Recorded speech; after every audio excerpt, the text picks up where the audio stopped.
I love black people. We don't take nothing serious, huh? All right. So I wanted to talk about Cory Booker.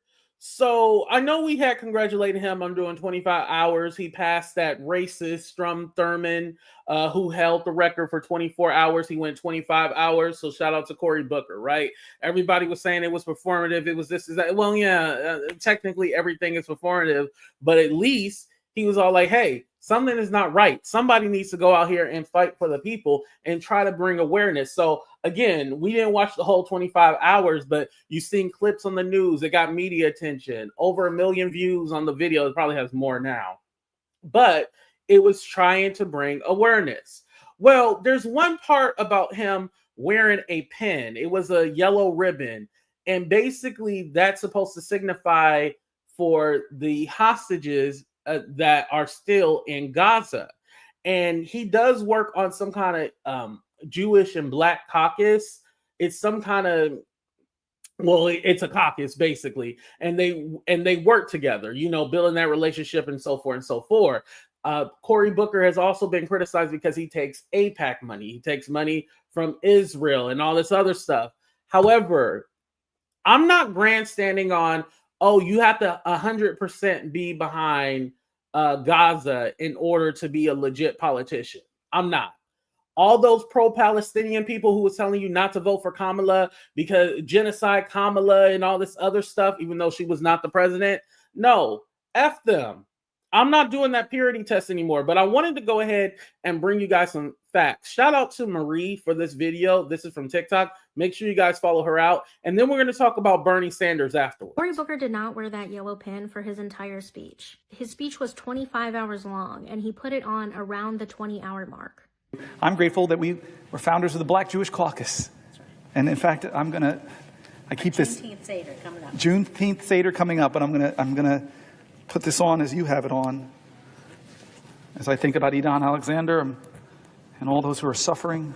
Before October 7th, a yellow ribbon in American politics meant showing support with American veterans and soldiers, but after October 7th, it's also gained the meaning of like solidarity with Israel, and specifically part of the Bring Them Home movement, which is about bringing the hostages home. Idon Alexander is the last American hostage. He's also an IDF/IOF soldier and is from New Jersey. I understand if people are like opposed to Cory Booker's stance on Israel, but I'm just like, why are you acting surprised and shocked that he would do this? This is Cory Booker we're talking about. He has been vocally pro-Israel for his entire political career. This is a huge news story. Idon is from New Jersey.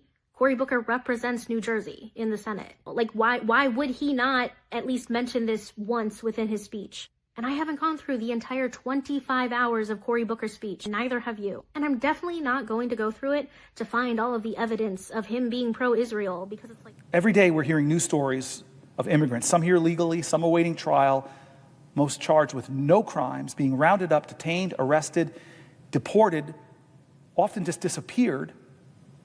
This is happening without charges, evidence, trials, hearings, without what the Constitution says, due process. This is what other governments done. We've talked about it. In the Foreign Relations Committee, we complain about it to nations across the earth when they do not show due process, where they disappear people.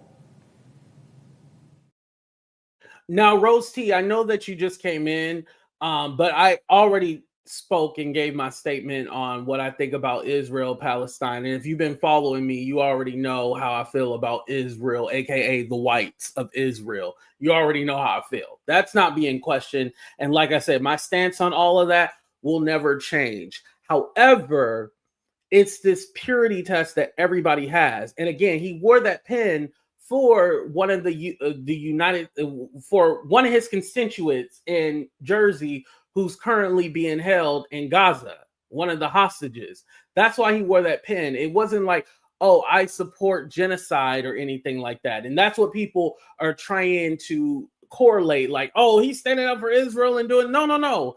That's not what he's doing. It's literally for the hostage. He didn't say, yeah, we're going to take down Hamas and we're going to do this.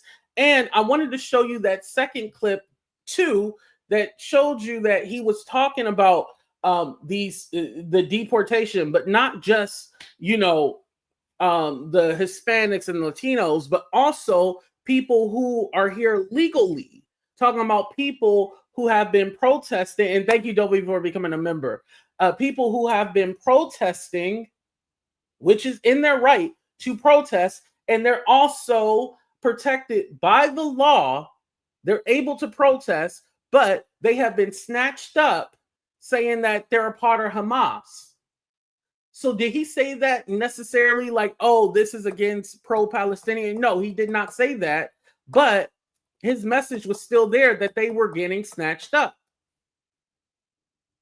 But again, everybody wants this this purity test, but you guys only want the purity test with the black people.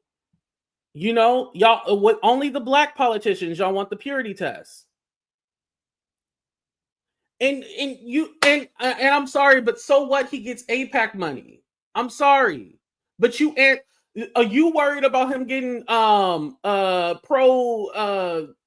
money from Israel, but you anti-black at the same time? Why you so anti-black?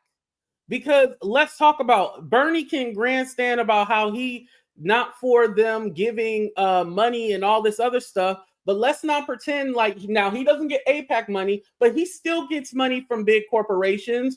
Walmart is one of his biggest donors.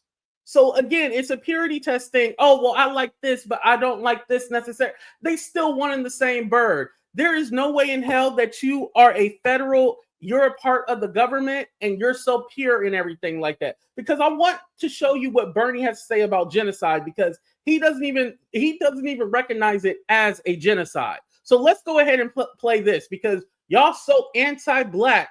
Y'all come down on the black politicians, but won't say anything about the whites. I want to move on a bit to current affairs.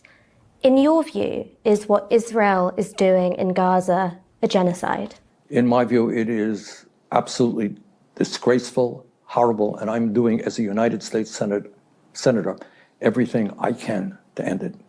And where I'm sitting is, and I don't know how many people know this, every year the United States provides about $3.5 billion in military aid to Israel. On top of that, there is a bill. I was supposed to be here earlier.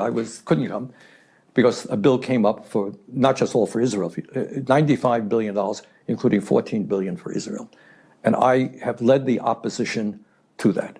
I do not want to see the United States complicit in what Netanyahu and his right-wing lunatic friends are doing right now to the Palestinian people. But do you buy the South African case at the International Court of Justice that what Israel is doing in Gaza constitutes genocide or genocidal acts? I think, look, we can argue about definitions. It is horrible. Right now, 29,000 people have been killed, and some 70,000 have been injured. Some 65% of the housing units have been destroyed. By the way, Rose T, I love you. I was just using you as an example, but you know, it's all love. And I appreciate everybody's opinion, by the way. But yeah. And here, I used to consider myself a progressive too. It wasn't until after this election, I was like, oh no, fuck that. I ain't no progressive. I ain't no leftist. Like the purity, it's the purity test for me that is crazy. And mind you, I agree with you. I don't like the big corporate donors and, you know, these corporate politicians.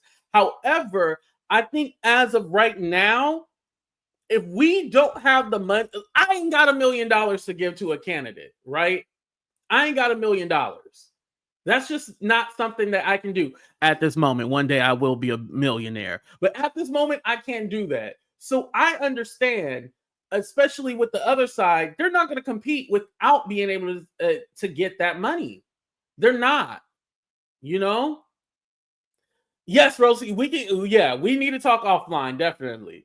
But they're not going to be able to compete at all without that money. There's no, unfortunately, being pro healthcare, Medicare for all, being raising minimum wage, not just raising minimum wage, but livable wages, those kind of things that we want, reparations, power to the people, reparations, but all those things that we want, we have to work in the confines of what we have in the system that we have, right? And one of the things after the election was to keep these kind of conversations going, because we don't get political until it's time to vote. No one was talking about politics until this recent election.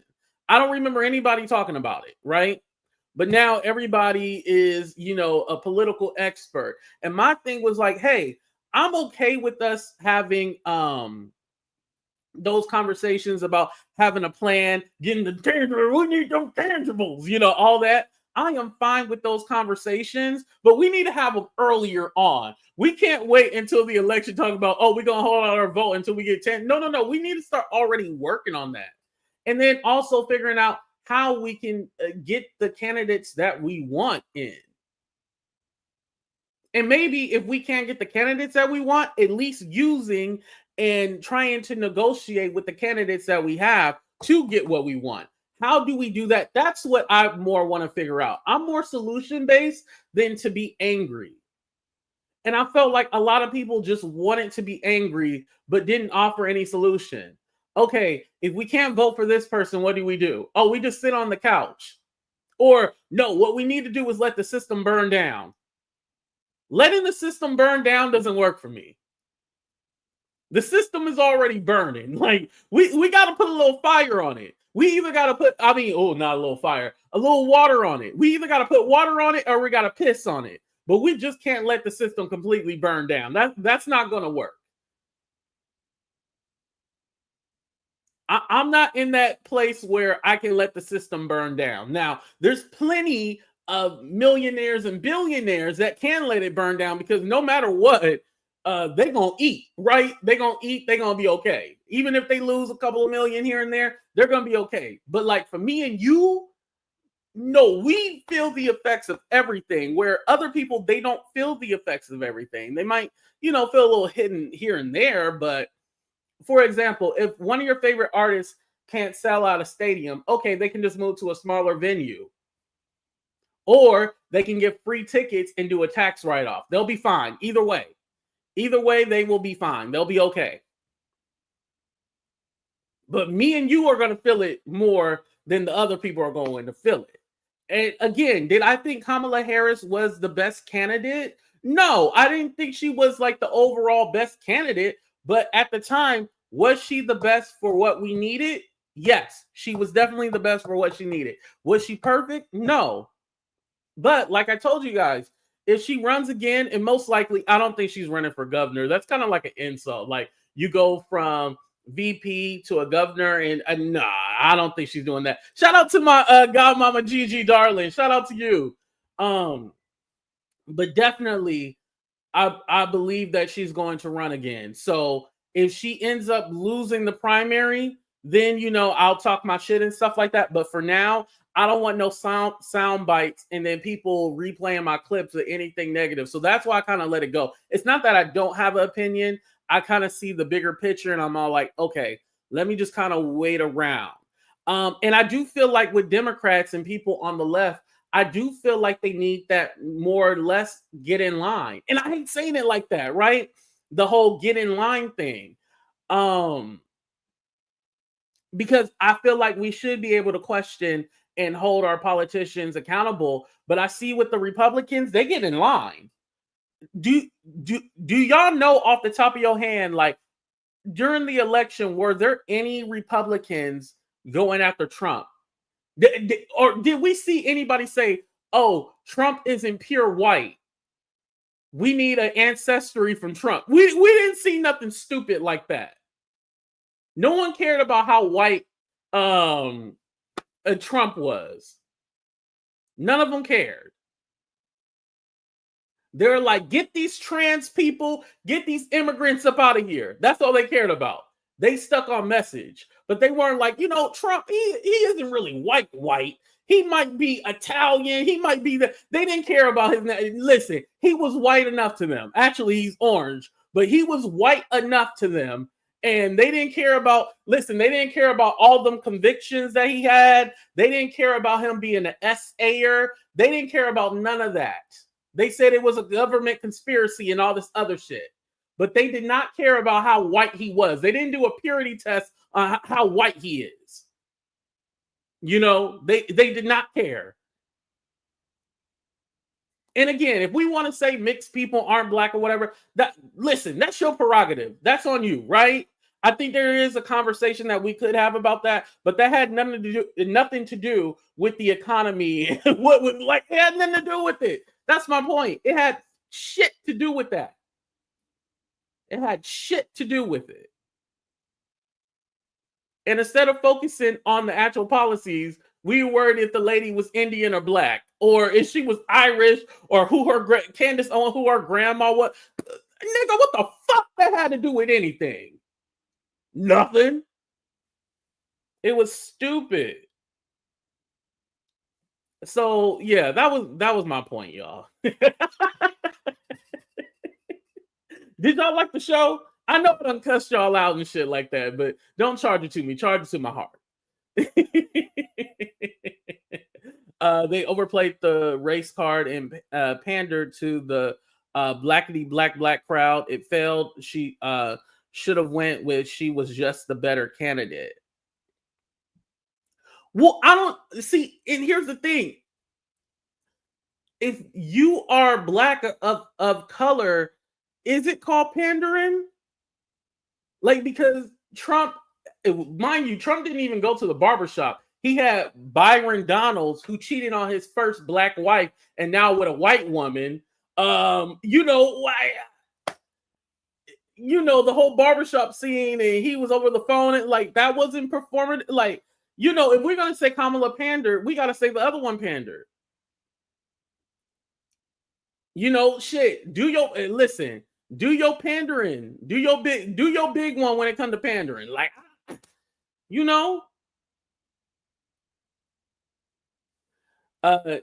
No, you need to do 3 hours.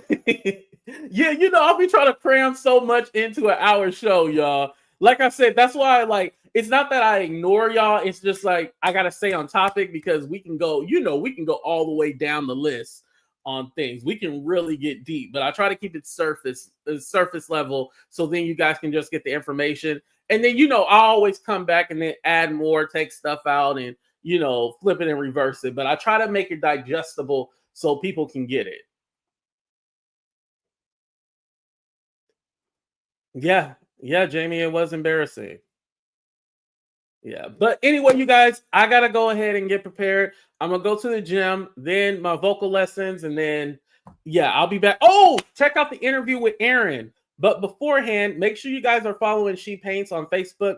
Please like it, please follow. She Paints is amazing. So let's go ahead and play the promo, and then we'll get out of here. Love y'all. I know a lot of you guys have been wondering, who is She Paints? Where did she come from? Well, she is a Jill of all trades. She's literally an artist, a painter, a travel vlogger.